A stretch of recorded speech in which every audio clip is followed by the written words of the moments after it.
Hi guys, this is Heidi with Kiddos Corral, and today I'm going to show you guys how I make my freezer apple pie filling.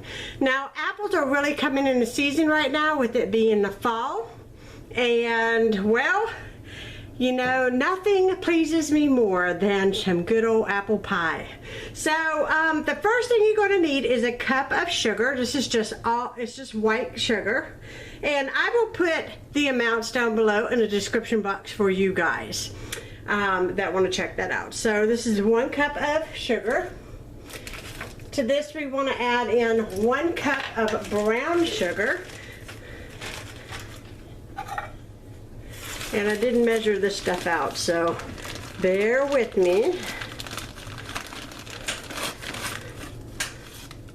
The most time-consuming thing of this whole thing is the fact that it is going to take 24 cups of peeled and cut up apples.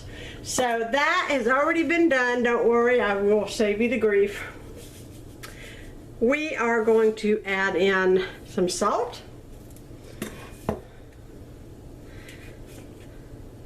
a little bit of nutmeg, some cinnamon,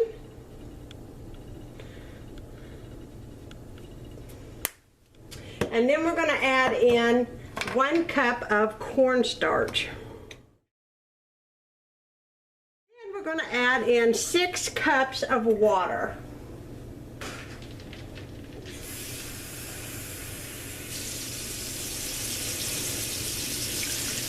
I'm going to add in my lemon juice.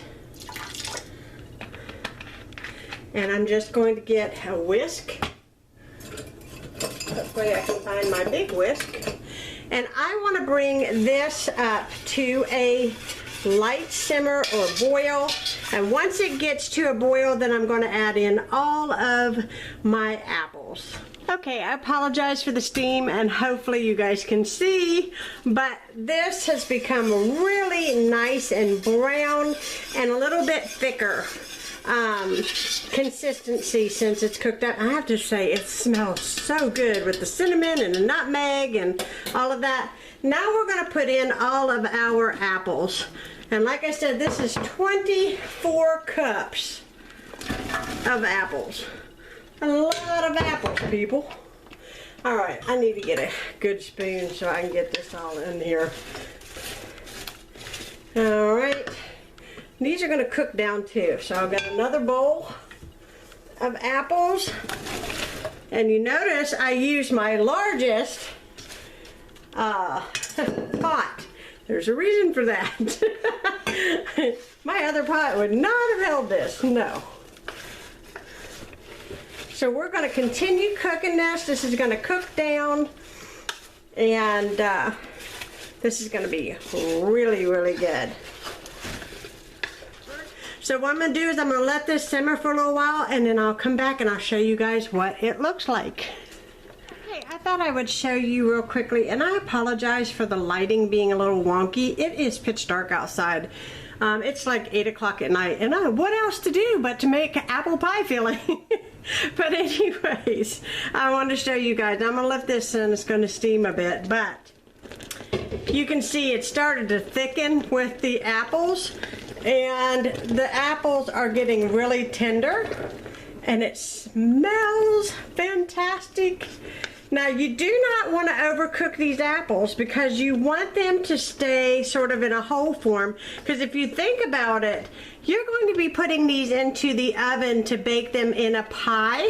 So they are actually going to have some more cook time, and you don't want to cook them until they are completely, you know, where there's nothing there. So what I'm going to do right now is I'm just going to go ahead and just turn this off, and I let this cool somewhat before I package it up, because you don't want to put things that are too hot in your freezer, or otherwise what will happen is you'll lower the temperature of your freezer and you can ruin other items. There are a lot of options on how to freeze these. You can freeze them in, I know people freeze them in jars, like mason jars. You just don't want to fill the mason jar up all the way, because anything you freeze will expand. So you don't want your apple pie filling to expand in a jar and bust glass all over your freezer. So keep that in mind. Now, what I like to do is I like to purchase freezer containers like these, and I like to freeze the amount that you would typically get in a can of pie filling, which is about 2.5 cups of this apple pie filling in a container. You can also put it in Ziploc bags, like quart-sized Ziploc bags, and mark it. And for those of you that's going to ask me, this will last 1 year in your freezer. And I think it's fantastic. Anything that will last a year in your freezer is worth making. Okay, we are back. This is still a little bit warm, but I'm going to go ahead and bag it up anyways, or I'm going to end up being up all night long, and I don't want to be up all night long. So what I'm going to do is I am going to show you, I'm going to put let's see, what did I say, 2.5 cups in this container. Hopefully it'll hold it. I think it will. It smells so good. My house smells like fall. Whew. See, it's still really warm. It's going to take it a while to get, you know,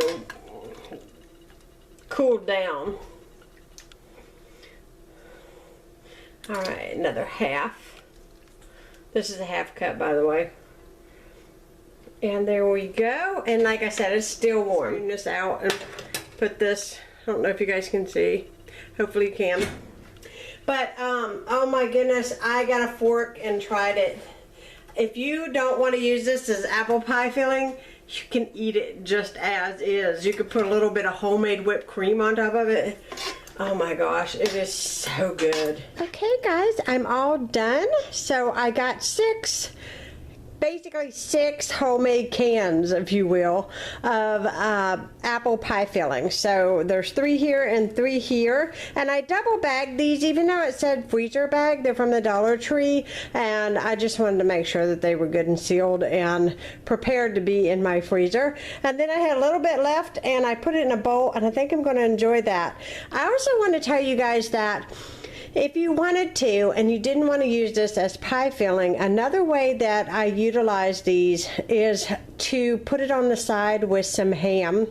And sometimes I like to use these apples as something on the side with a special breakfast, say French toast, pancakes, you know, heat them up, add a little more cinnamon to them, put a little bit of whipped cream on top, or put them on top of Belgian waffles, however you would like them.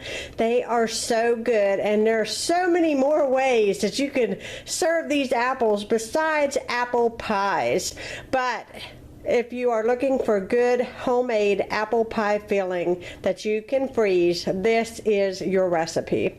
I hope y'all enjoyed, and if you haven't subscribed to my channel, please do so. Thanks so much for watching, and I hope y'all have a great Sunday. Bye!